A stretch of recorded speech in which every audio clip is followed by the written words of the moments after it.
Welcome students, Standard 8, Scholarship, Subject Mathematics. Today we are going to learn the subunit 3.2, Properties of Parallel Lines and Transversal.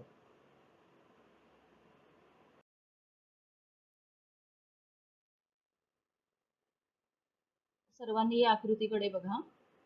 आकृतीमध्ये line L आणि line M या दोन parallel lines म्हणजे समांतर रेषा आहेत आणि लाईन N ही त्यांची ट्रान्सव्हर्सल म्हणजे छेदिका आहे. या छेदिकेमुळे या ठिकाणी एकूण 8 अँगल्स 8 कोन तयार होतात.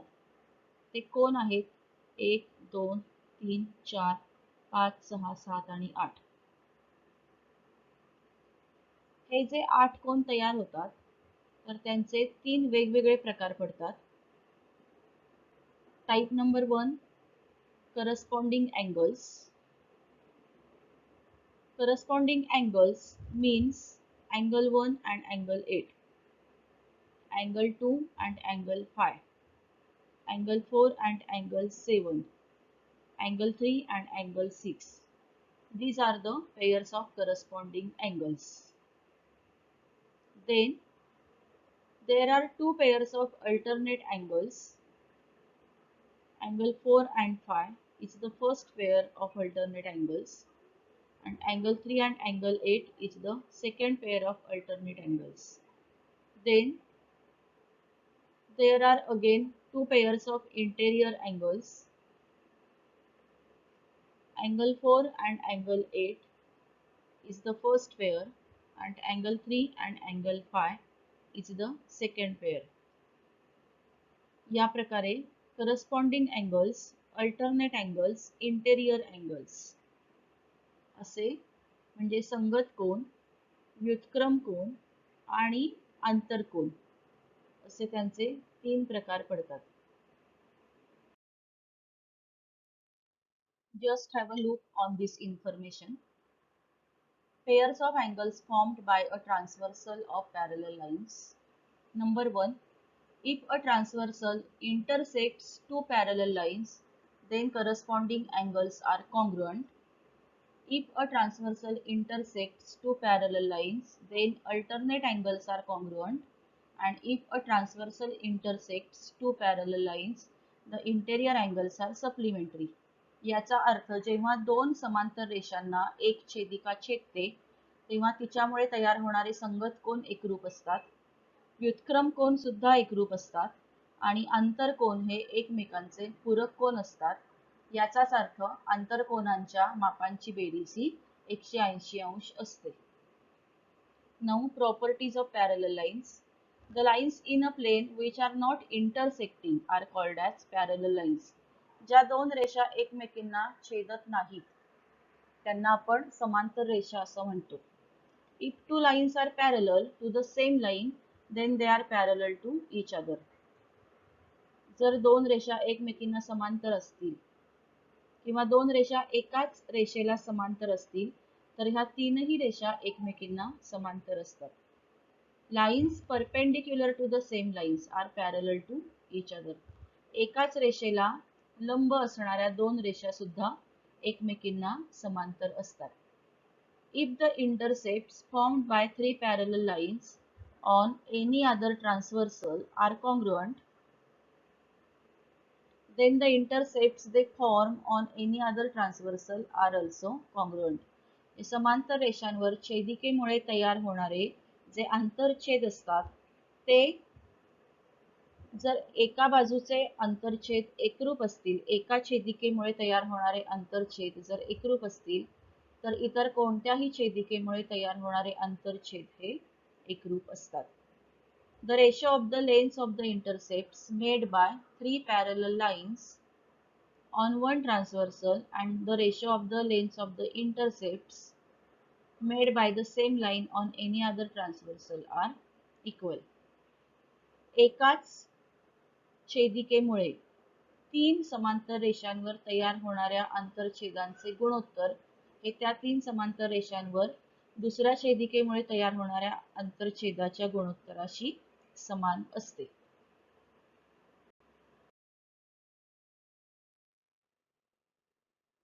आता आपण प्रॅक्टिस सेट 3.2 सोडवूयात.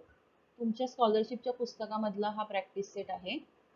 सगळ्यांनी आपल्या पुस्तकामध्ये बघितलात आता रेफरन्सला तरी चालेल. त्याच्या आधी काही सोडवून दिलेली उदाहरणं आहेत, ती पण तुम्ही सोडवायची आहेत. Practice set 3.2. Question number 1. In the adjoining figure, line L is parallel to line M and line N is their transversal. Then find the measure of x. या दोन लाईन्स L आणि M एकमेकींना समांतर आहेत आणि N ही त्यांची छेदिका आहे. जर या कोनाचे माप 100 अंश असेल तर x ची किंमत काढा. आता इथे हा जो कोन आहे याच्याशी हा इथला कोन विरुद्ध कोन आहे, म्हणजे या कोनाचं माप 100 अंश असेल आणि या कोनाशी हा कोन संगत आहे, म्हणजे हा कोन किंवा हा अँगल आणि हा angle it is the pair of corresponding angles. त्यामुळे याचं जे माप असेल तेच माप याचं देखील असणार आहे आणि म्हणून उत्तर आहे 3 किंवा 100 अंश. एक्सचं माप किती आलं? 100 अंश. नंतर example number 2. In the adjoining figure, what is the total numbers of pairs of corresponding angles and alternate angles? Now, there are 4 pairs of corresponding angles and 2 pairs of alternate angles. That is, there are total 6 pairs of corresponding angles and alternate angles. So, the answer is option 4. Then, question number 3. In the adjoining figure, line AB parallel to line CD and line PQ is their transversal if measure of angle PLB, that is this angle, is equal to 75 degree, then and measure of angle DMQ is म्हणजे हा angle is equal to x plus 25, then what is the value of x? तर x ची किंमत काढा. आता AB आणि CD या एकमेकींना समांतर रेषा आहेत. PQ ही त्यांची छेदिका आहे. या कोनाचं माप 75 अंश आहे आणि या कोनाचं माप x अधिक 25 आहे. तर x ची किंमत काढा. या ठिकाणी आपल्याला पुन्हा संगत कोन म्हणजे करस्पॉन्डिंग अँगल्सची प्रॉपर्टी वापरायची आहे. Angle PLB that is this angle and angle LMD म्हणजे हा angle.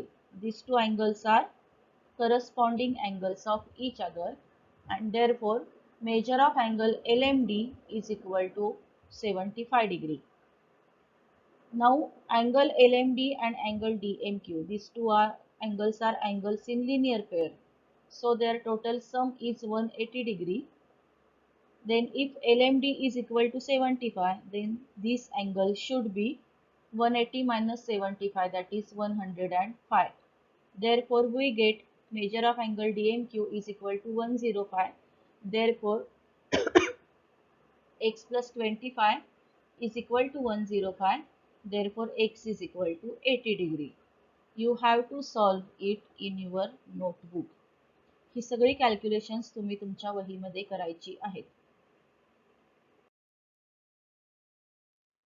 Question 4. How many pairs of corresponding angles are there in the adjoining figure? आता इथे दोन लाईन्स आहेत आणि त्यांच्या दोन ट्रान्सव्हर्सल्स आहेत. त्यामुळे करस्पॉन्डिंग अँगल्सच्या 16 पेयर्स तयार होतात. तुम्ही त्या मोजून बघायच्यात. फिगर काढा आपल्या वहीमध्ये आणि त्या पेयर्स तुम्ही मोजून बघा. Question number 5. How many total number of pairs of alternate angles and interior angles? आता इथे 3 लाईन्स आहेत आणि त्यांची एक ट्रान्सव्हर्सल आहे. तर इथे 6 अल्टरनेट अँगल्स आणि 6 इंटेरियर अँगल्स तयार होतात. तर टोटल बनते त्याची 12, म्हणजे आन्सर इज ऑप्शन 1. आणि हा क्वेश्चन 6 आहे. These 3 lines are parallel to each other and P is their transversal. We have to find the value of x. आपल्याला x ची किंमत काढायची आहे. आता इथे लक्ष द्या. हा कोन आणि हा कोन हे संगत कोन आहेत, करस्पॉन्डिंग अँगल्स आहेत. त्यामुळे जर या कोनाचं माप 65 अंश असेल तर याचं माप सुद्धा 65 अंश येणार. आता हा कोन आणि हा कोन हे रेषीय जोडीतले कोन आहेत, म्हणजे यांची बेरीज होते 180 अंश. मग जर या कोनाची बेरीज या कोनाचे माप 65 अंश असेल तर मग या कोनाचे माप येणार 115 अंश. म्हणजे x - 10 is equal to 115. आणि त्यावरनं आपल्याला x ची किंमत मिळते 125 degree. That is option number 4.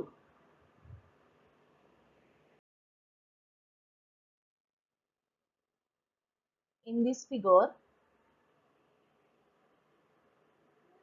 L, M and N, these are three parallel lines. X and Y are their transversals.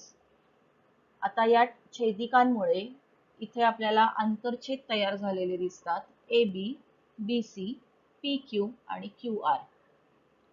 या आंतरछेदांचं जे गुणोत्तर असेल म्हणजे AB अपॉन BC बरोबर PQ अपॉन QR हे आंतरछेदांचं प्रमेय आहे. हा गुणधर्म आहे, तर तो आपण इथे वापरायचा आहे. मग AB छेद BC बरोबर PQ छेद QR म्हणजेच 10/15 बरोबर PQ छेद 24 असं आपल्याला मिळतं. आणि मग क्रॉस मल्टिप्लिकेशन करून जर आपण सोडवलं तर PQ ची किंमत येते 16 आणि मग PR ची किंमत मिळते PQ अधिक QR बरोबर 16 अधिक 24 बरोबर 40 सेंटीमीटर. हे सगळं तुम्हाला लेखी आपल्या वहीमध्ये सोडवून बघायचं आहे. मी तुम्हाला इथे फक्त एक्सप्लेन करून सांगते. Question number 8. In the adjoining figure, line L parallel to line M, line X parallel to line Y. From the given information, find A.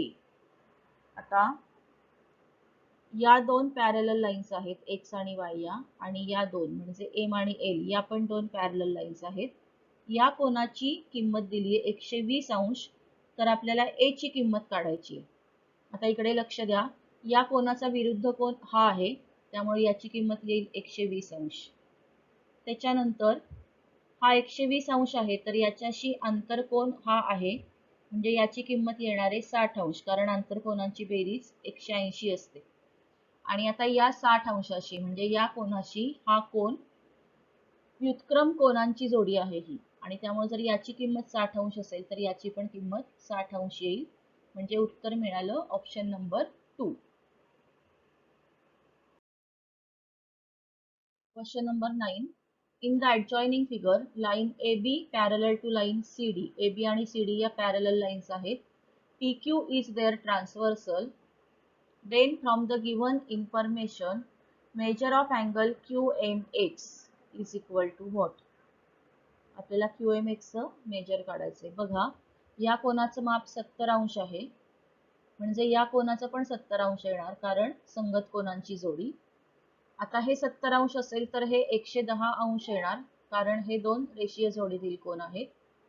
हा 110 अंश आहे आणि तुम्हाला दिसतंय की MX हा जो आहे हा त्याचा कोन दुभाजक आहे, आणि हे दोन कोन एकरूप दिलेले आहेत. इथं आकृतीत त्यांनी खुणेनी दाखवले ते एकरूप कोन आहेत.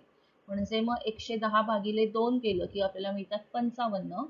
QMX ची किंमत मिळते 55 अंश. नंतर क्वेश्चन नंबर 10. आता याच्यामध्ये पुन्हा PA, QB आणि RC या तीन लाईन्स दिल्यात, which are parallel to each other.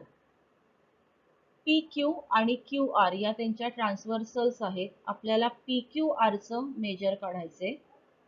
हा 50 अंश आहे, म्हणजे हा पण 50 अंश येणार, आणि त्याच्याशी हा व्युत्क्रम कोन आहे, म्हणजे व्युत्क्रम कोनांची जोडी आहे, त्यामुळे ही पण 50 येणार.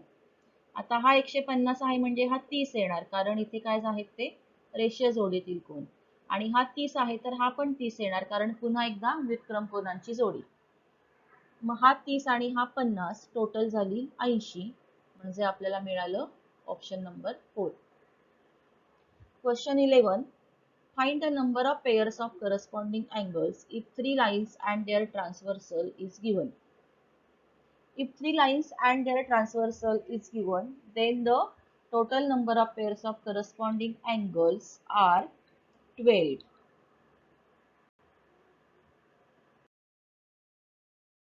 Question 12. If a transversal intersects two parallel lines, then which of the following statement is not true? यातलं कोणतं स्टेटमेंट खरं नाही ते सांगा. पहिला आहे all pairs of corresponding angles are congruent. संगत कोनांच्या जोड्या एकरूप असतात, हे बरोबर आहे. Interior angles are supplementary. आंतरकोन जे आहेत ते एकमेकांचे पूरक कोन असतात, हे पण बरोबर आहे. Corresponding angles are supplementary. हे चूक आहे, कारण इथे आपण आता बघितलं करस्पॉन्डिंग अँगल्स आर कॉन्ग्रुएंट. त्यामुळे the third statement is not true. Question 13. In the adjoining figure, line AB parallel to line CD and line PQ is their transversal. Ray PX and QX are angle bisectors.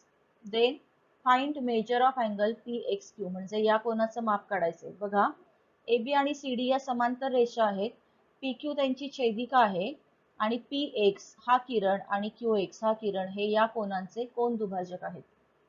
आता हे दोन कोन जे आहेत हे आंतरकोनांची जोडी आहे.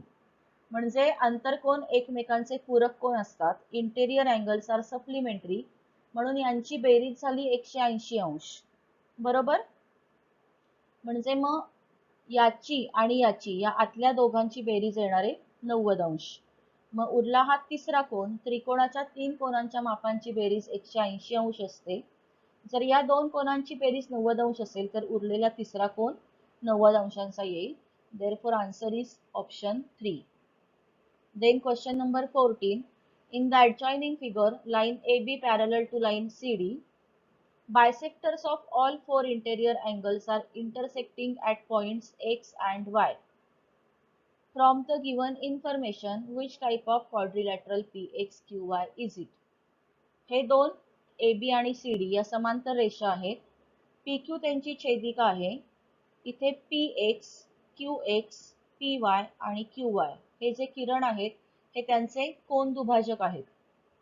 तर हा जो चौकोन तयार झालाय PXQY हा कोणत्या प्रकारचा चौकोन आहे? आता इथे प्रत्येक कोन हा काटकोन येईल जर तुम्ही नीट बघितलं तर. प्रत्येक कोन काटकोन असल्यामुळे हा काटकोन चौकोन म्हणजेच आयत तयार होतो. Therefore this is the rectangle. Question number 4. Now question 15. AB and CD are parallel lines. PQ is their transversal. QX is perpendicular to CD. Measure of angle APQ, that is this angle, is 40 degree.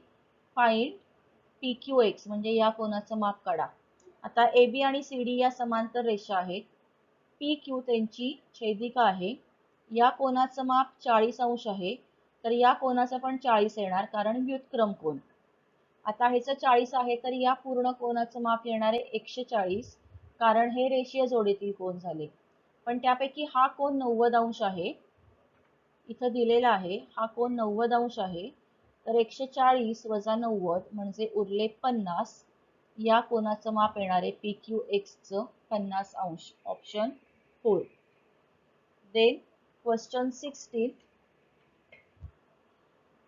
AB आणि CD या parallel lines आहेत. PQ ही त्यांची छेदिका आहे. X ची किंमत काढा. आता या कोनाचं माप 30 अंश म्हणून या कोनाचं माप येणार आहे 150 कारण हा कोन आणि हा पूर्ण कोन हे आंतरकोनांची जोडी आहे.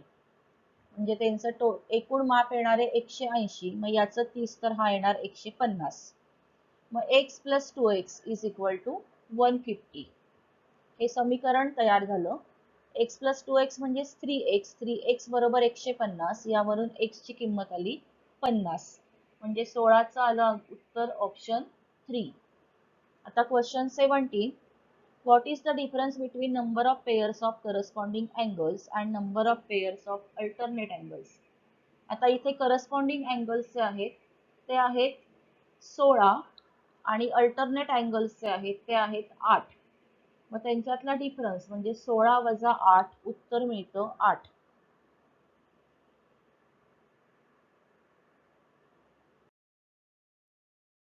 Then question 18. AB parallel to CD. PQ is the transversal. Measure of angle PQC is 110. Ray PX is bisector of angle APQ. Then find APX. आता आपल्याला APQ चं माप काढलं की आपल्याला APX चं माप काढता येईल. ठीक आहे. मग हा जो कोन आहे CQP हा 110 अंश दिलेला आहे आणि हा कोन हे दोन कोन आंतरकोन आहेत एकमेकांचे. म्हणजे त्यांचं एकूण माप जे आहे त्यांच्या मापांची बेरीज येणारे 180 अंश. मग जर हा 110 असेल तर हा येणार 70. आणि जर हा पूर्ण कोन 70 अंश मापाचा असेल तर हा कोन येणार आहे 35 अंश मापाचा, कारण की x हा त्यांचा कोन दुभाजक आहे म्हणून. म्हणून मग उत्तर मिळालं ऑप्शन नंबर 1. आता 19वा प्रश्न. या 3 समांतर रेषा आहेत एल, एम आणि एन. एक्स आणि वाय या त्यांच्या छेदिका आहेत.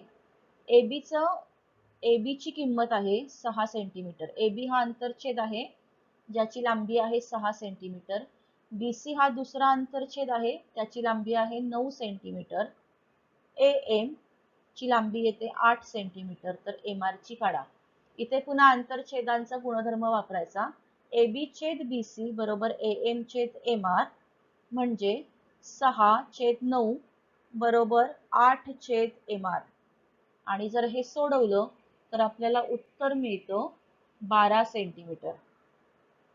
नंतर क्वेश्चन 20. इथे पुन्हा AB आणि CD या समांतर रेषा आहेत. PQ ही त्यांची ट्रान्सव्हर्सल आहे आणि BPQ म्हणजे हा कोन, याचं माप आहे 45 अंश. RQD चा आहे 20 अंश. तर याचं किती? आता हा 45 अंश असेल तर हा येणारे 135 अंश, कारण हे एकमेकांचे आंतरकोन आहेत. त्यापैकी RQD हा 20 अंश आहे. मग 135 वजा 20 झाले 115. म्हणजे PQR चं मेजर येतं 115 अंश.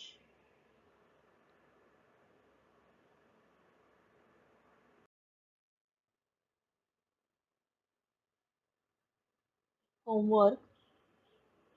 आता मी जी उदाहरण तुम्हाला इथं स्पष्ट करून दिलेली आहेत तर ती तुम्ही तुमच्या वहीमध्ये सोडवायची आहेत व्यवस्थित. त्याच्यानंतर पुस्तकातली सोडवलेली उदाहरणं पण सोडवायची, जी प्रॅक्टिस सेट 3.2 च्या आधी आलेली आहे ती. त्यानंतर प्रॉपर्टीज ऑफ पॅरलल लाईन्स ज्या मी तिथं दिलेल्या होत्या सुरुवातीला त्या पण तुम्ही लिहून काढायच्या आपल्या वहीमध्ये. थँक्यू.